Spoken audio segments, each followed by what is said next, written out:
Hello, my squeegees. It's Boom Boom again. I'm going to continue talking about the two brand new motions that were filed, the documents that Tom Dickey filed on behalf of LM. Those folks who hate seeing my face on TikTok should not complain at this time because they got some great intel from me today. The first document is a defendant certification. The second document is a new supplemental omnibus pretrial motion for release. The document is very long, 36 pages long, including exhibits. I had to summarize my first video earlier today because I was in the middle of preparing a motion for a big murder trial. Now, during the COVID pandemic, a lot of courts tried to do a lot of hearings via remote Zoom. Now Tom Dickey, being the badass that he is, demanded the common pleas court that his client will have to attend the hearings in person. Now let me read to you right from the badass certificate he filed. And now, the 7th day of March, 2025, pursuant to this court's order of February 14th, 2025, the defendant and his counsel hereby certify the defendant does not consent to appearing for any future court dates by use of two-way simultaneous audio-visual communication pursuant to some Pennsylvania statute. Defendant further believes and avers that he has a statutory and constitutional right to be physically present at all pretrial hearings as protected by the Sixth Amendment of the United States Constitution, as well as Article 1, Section 9 of the Constitution of the Commonwealth. Now let's go to the supplemental amended omnibus pretrial motion for release. Part 1, a petition for writ of habeus corpus. What is the badass saying? He's saying, hey, you didn't make a prima facie case. You're holding my client unlawfully. Then he goes into a motion to suppress. Suppress everything. He goes into that.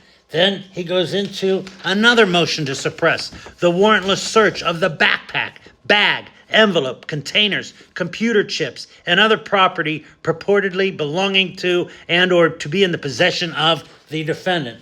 Then what's he file? He files a motion to suppress the DNA. Yeah, here's what they did. Oh, hello, LM. Would you like a Coke? Here, have a Coke. Yeah, he drinks the Coke, then they take the DNA off of it. You know what the badass said? He said, you arrested him unlawfully? That's called fruit of the poisonous tree.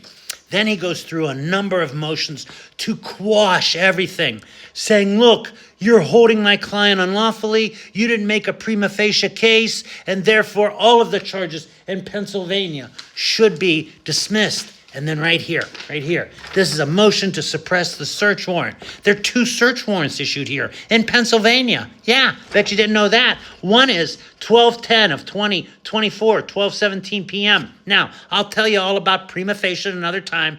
And he says this is not a Franks hearing, and I'll explain to you what a Franks hearing is. But he's saying you didn't have probable cause for the motion, for the search warrant on 12/10. And there was another search warrant on 12/9. He's going, you didn't have probable cause for that. Then he files the motion to suppress any statements allegedly made at the arraignment. He's saying, look, my client invoked his Fifth Amendment right to remain silent. And anything that these police officers say he said, he invoked his right to remain silent. That should all be suppressed. Then he filed a motion in limine. Now, what's a motion in limine? It's a way to keep them saying or talking about certain piece of evidence. Simple explanation.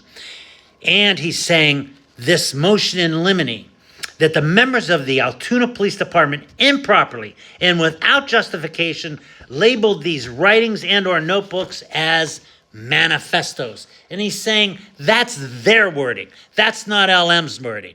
And then finally, in the last part of the motion, he says he wants a motion to supplement and or amend the omnibus motion. Tom Dickey's bringing the heat. And you heard it here first.